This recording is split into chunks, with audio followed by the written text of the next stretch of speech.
Good morning, Metalheads Internet. Welcome to a new episode of the Metal Meltdown, and today we're looking at the latest studio album from the one and only Ozzy Osbourne entitled Ordinary Man.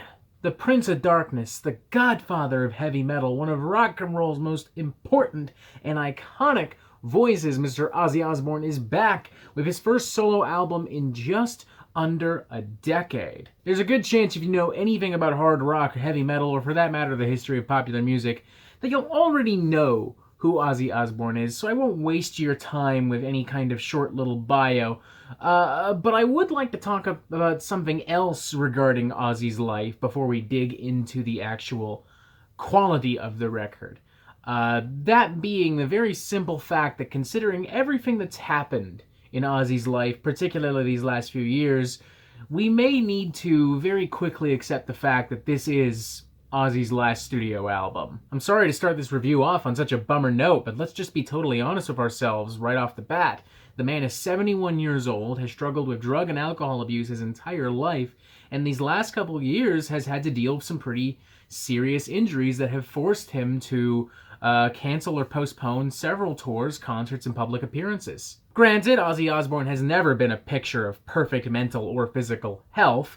We are talking about a gentleman who did snort ants and literally bit the heads off of animals for nothing more than publicity and shits and giggles. But these last couple of years have been particularly rough for Ozzy, and it's hard to see him getting better when he so stubbornly refuses to quit touring. So yeah, long story short, Ordinary Man, one way or the other, is very likely Ozzy's last studio album, and this immediately raises a lot of questions as to how Ozzy is going to go out. Is this going to be a more somber career retrospective, a last will and testament similar to that of David Bowie's Black Star, or is Ozzy looking to go out on a much more triumphant, stubborn, raucous note in the vein of Aftershock from Motorhead? Either one would be more than appropriate for Ozzy, and more than possible considering the insane amount of talent assembled to help Ozzy create this record. You have Chad Smith from the Red Hot Chili Peppers, you've got Duff McKagan and Slash from Guns N' Roses, you got Rage Against the Machine's Tom Morello, you've got producer Andrew Watt, known for a slew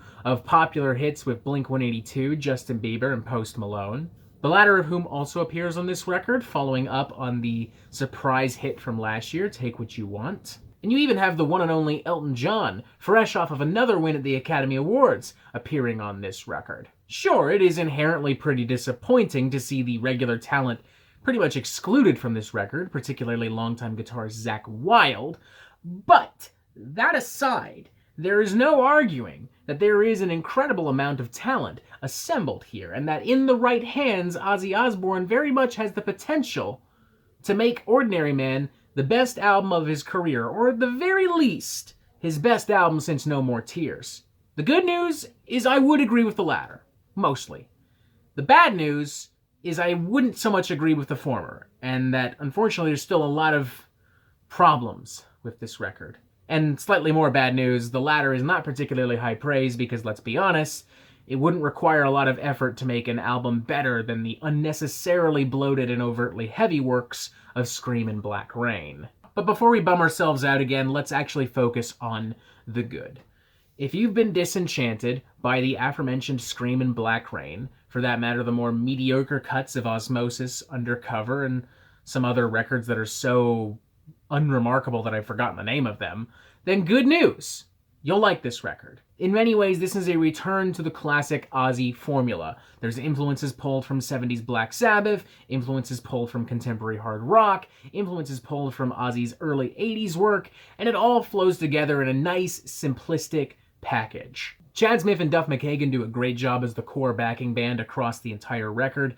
Duff, in particular, brings his trademark ability to weave in these subtle little bass lines into all of his songs into this record, and it gives the whole thing kind of a Geezer Butler kind of vibe, especially when you get to some of the doomier songs, which itself is accented quite nicely by his Guns N' Roses bandmate Slash on a few songs. The track Straight to Hell in particular really harkened back to the glory days of Black Sabbath. I was jamming pretty hard to this, not gonna lie. With that in mind, I don't think it's unfair for me to say that the album is at its best when it is sticking more so to the Black Sabbath template. Another track like Under the Graveyard definitely feels like something that could have been from the band's more experimental years, but with a little bit more of a pop grandeur.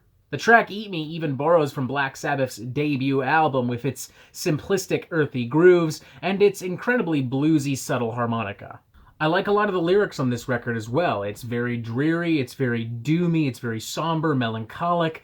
Ozzy kind of bears his soul on here and reflects on his life and really begins to contemplate death. Take, for instance, in the aforementioned Under the Graveyard, where Ozzy kind of questions if he's worth being healthy again and wonders if he should just lay down and die, with lyrics such as, "Don't take care of me, be scared of me. My misery owns me. I don't want to be my enemy. My misery owns me now. Under the graveyard, we're all rotting bones." Or for that matter, on one of my favorite tracks, Ordinary Man, where Ozzy takes a moment to reflect on the chaos and controversy of his career in a much more endearing light, saying that despite all the nonsense, he wouldn't have done it any other way because he doesn't want to die an ordinary man. Saying here, "Don't forget me as the colors fade. When the lights go down, it's just an empty stage. Yes, I've been a bad guy, been higher than the blue sky. And the truth is, I don't want to die an ordinary man." It's particularly powerful alongside Elton John, a man who, while very different from Ozzy aesthetically, has gone through very similar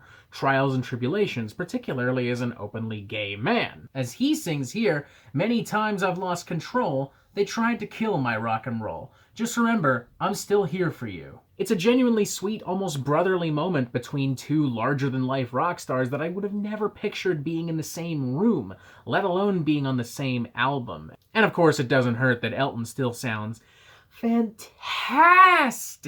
But unfortunately, this is where we now have to start talking about some of the bad, because can you guess who doesn't sound fantastic on this record?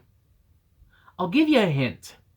His name rhymes with Ghazi. Yes, it's true, while this album is indeed an improvement in many areas, musically, lyrically, aesthetically, the main issue that has plagued Ozzy's music for the last 20 years still remains, and it is the very simple fact that Ozzy can't goddamn sing anymore. And let's not kid ourselves here, because you know it, I know it, even Ozzy knows it. He's a bad singer. He's bad. He may have been great in the 70s, may have been great in the 80s, might have still sounded good in the 90s. But these last 20 years, he has just sounded bad. And Ozzy, to some extent, must be aware of this, because they have been editing the crap out of his vocals for a very long time now. I'll give Ozzy credit, he certainly comes across a lot more lively and energetic on this record than he did on Scream or even Black Sabbath's 13, but I have to assume to some extent that that could just be really good editing, or really bad editing, considering, you know, the vocals and how heavily edited they are.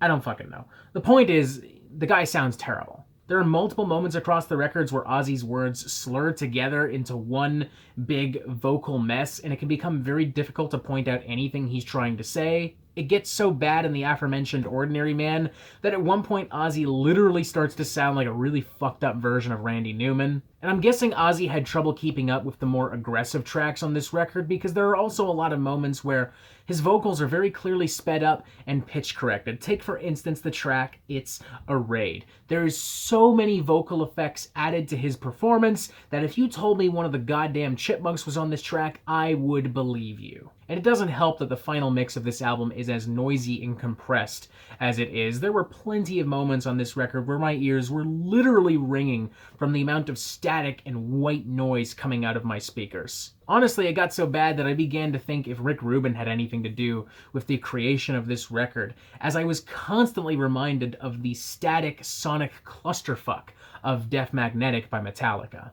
I think it kind of destroys the theme and the heart of this record as well to have everything so heavily edited, especially Ozzy's vocals. He's supposed to be bearing his soul in a lot of these songs, but it's hard to find the soul when you have to scrape through so much synthetic crap. He's telling me that he feels bad. He's telling me that he fears death. He's telling me about his life and his trials and his tribulations, but I don't feel it. Because I don't feel him. I just hear a program. I hear an auto-tune machine. I hear a synthesizer and a soundboard. This was arguably inevitable. As we've already noted, Ozzy's been editing the crap out of his vocals for a long time. And with that in mind, I guess I can't lay the blame entirely on Andrew Watt. Entirely. You still get some blame, buddy. But it's just so disappointing because the songs are well written and they have the potential to be much more emotionally complex and in-depth than they are being presented. And if you don't believe me, take a look and listen to the final works from David Bowie, Lemmy Kilmister, and Freddie Mercury. 3 artists that put their heart and soul into their final works. They use their final works as their last wills and testament to put everything that defined them to tape. They were raw, they were dirty, they were uncompromising, they might not have been perfect, but damn, they were cathartic. Damn, they were powerful. They defined those artists in their final moments. This by default can't because it has way too much sugary icing covering all of that sweet, delicious homemade cake. Like, I understand that nobody would have bought an album where Ozzy sits in a room by himself muttering with a piano, but a world of difference could be made if we just turned down that dial, if we just pulled back on some of the vocal effects, if we pulled back on the compression, if we pulled back on the auto-tune, if we pulled back on this sympathetic sound. Like when you come out of an Ozzy Osbourne album saying that the best performances on the record were from Elton John and Post Malone, that's how you know we've got a goddamn problem. I'm going to give this album a 2.5 out of 5. I think that for all its faults, it still gets a couple of vital things right. The songs are well written, the lyrics are really great, and the guest performers do a really good job with all of this to deliver something entertaining, exciting, and appropriate. Slash does a great job, Duff does a great job, Elton does a great job, Post Malone does a great job. That feels weird to say, but Post Malone legitimately does a good job. He even gives the song It's a Raid this nice, soulful kind of feel that reminds me of a much more aggressive White Stripes in a way. Side note, I also like that Post Malone's mega hit with Ozzy and Travis Scott is on this record because it's kind of a banger. I know that it's not metal, I know that might infuriate some of you, but honestly, it's a fucking banger. It's got a great melody. It's got some great bars. It's a banger. But it's still hard to call this a really good Ozzy album when Ozzy Osbourne himself, the star, sounds so terrible. And there were times where it got so bad that all I could think of was Ozzy sitting in the studio, grasping a cane, because Lord knows he can't walk anymore if you've seen him publicly recently, just struggling to get this performance out, struggling to get this done. From what I understand, this album was a big motivator for him. From what I understand, this album was a lot of fun to create. Everyone had a great time. They all got matching tattoos because they had such a great time. And that's awesome. I'm so happy that Ozzy had a great time. But I'm not having a great time. And I paid money for this, so that's a bit of a problem. I honestly don't know how longtime Ozzy fans are going to react to this album. I do think that some will have an emotional connection to it, considering the lyrics, considering everything surrounding the release and creation of this record, and also considering that these people may have literally followed Ozzy since the literal inception of Black Sabbath. But with that in mind, I also think about people that have just tuned out from Ozzy altogether and just aren't interested despite loving him, despite knowing him. Take my own father, for instance. He's told me plenty of stories of buying Masters of Reality on vinyl and listening to it with his friends in his time and getting stoned as shit, trying to sing along to Children of the Grave. And yet he has no interest whatsoever in this record, and as far as he's concerned, there hasn't been a good Ozzy album since No More Tears. I mean, he's not wrong on that note, but still. I am admittedly a little interested to hear in how brand new fans would react to this, particularly those who may have heard about Ozzy through the Post Malone song, Take What You Want. But honestly, I don't think that there would be a lot of potential crossover from there. It's not like a bunch of people were suddenly listening to Paul McCartney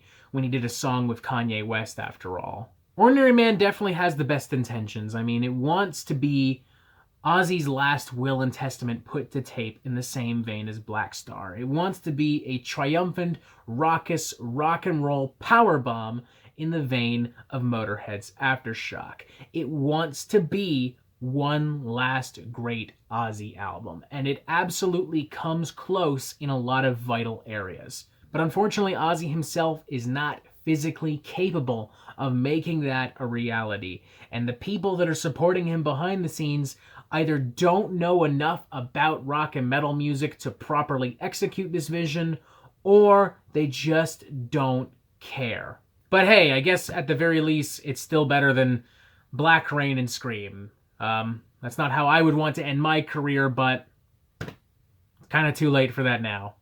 It's okay. I wish it was more than okay, but it's not. It's just okay. And that is it for the Metal Meltdown. I'm not an expert, nor do I claim to be, so what do you think? Do you like this record? Do you not like this record? And what do you want to hear from me next? And thank you for watching. Make sure you press subscribe so you get updates on the Metal Meltdown fucking immediately, and you have yourself a fantastic fucking day.